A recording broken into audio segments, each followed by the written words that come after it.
കുറച്ച് പൊളിറ്റിക്സിൻ്റെ തത്വങ്ങളെക്കുറിച്ച് ആലോചിക്കാമെന്ന് വെച്ചു.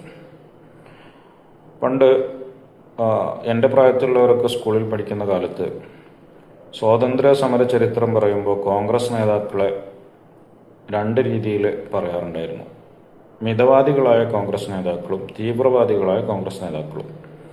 നമ്മുടെ സ്വാതന്ത്ര്യ സമര പ്രസ്ഥാനമായ ഇന്ത്യൻ നാഷണൽ കോൺഗ്രസിൻ്റെ ഗോഖലെ അടക്കമുള്ളവരൊക്കെ മിതവാദികളായിട്ടും ലാൽ ബാൽ പാൽ എന്ന് പറഞ്ഞ ലാലാ ലജ്പത് റായ്, ബാലഗംഗാധര തിലകൻ തുടങ്ങിയവരൊക്കെ തീവ്രവാദികളായിട്ടുമാണ് നമ്മൾ അക്കാഡമിക്കായിട്ട് നമ്മുടെ ഒഫീഷ്യൽ പാഠപുസ്തകത്തിൽ പഠിച്ചിരുന്നത്. ഇന്നത്തെ ഹിസ്റ്ററിയിൽ അങ്ങനെ തന്നെയാണോ പ്രയോഗം എന്ന് എനിക്കറിയില്ല.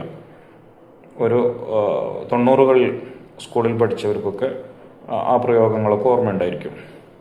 കാരണം അന്ന് തീവ്രവാദം എന്ന വാക്ക് ഇന്ന് ഉപയോഗിക്കുന്ന രീതിയിൽ ഇത്ര വ്യാപകമായി ഉപയോഗിക്കുന്നുണ്ടായിരുന്നില്ല. അപ്പോൾ ബാലഗംഗാധര തിലകൻ അടക്കമുള്ള ആളുകളെ നമ്മൾ പാഠപുസ്തകങ്ങളിൽ തന്നെ തീവ്രവാദികൾ എന്ന രീതിയിൽ ആ വാക്കുകൾ ഉപയോഗിച്ച് പഠിച്ചിരുന്നു. ഗോഖലെ പോലുള്ളവരെ മിതവാദികളും. അന്ന് ആ ചരിത്രം പഠിക്കുമ്പോൾ സ്വാഭാവികമായിട്ട് നമ്മളൊക്കെ മനസ്സ് തീവ്രവാദികളെ കൂടെ ഉണ്ടാവാം.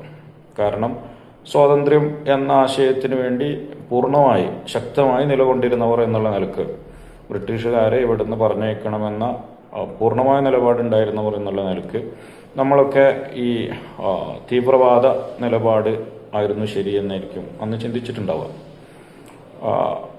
പറഞ്ഞു വന്നത് വാക്കുകളുടെ അർത്ഥം മാറുന്നതിനെക്കുറിച്ച്, വ്യത്യസ്ത സാഹചര്യങ്ങളിലെ വാക്കുകൾക്ക് വ്യത്യസ്ത അർത്ഥമുള്ളതിനെക്കുറിച്ചാണ്. ഇന്നിപ്പോൾ തീവ്രവാദി എന്ന് നമ്മൾ പറഞ്ഞു കഴിഞ്ഞാൽ അത് പൂർണ്ണമായി നെഗറ്റീവായൊരർത്ഥമാണ്. ഇന്നിപ്പോൾ അതുകൊണ്ട് തന്നെ പാഠപുസ്തകങ്ങൾ അങ്ങനെ പറയുന്നുണ്ടോ എന്നറിയില്ല. അപ്പോൾ ഇന്ന് നമ്മൾ ബാലഗംഗാധര തിലകൻ തീവ്രവാദിയായിരുന്നു എന്ന് പറഞ്ഞാൽ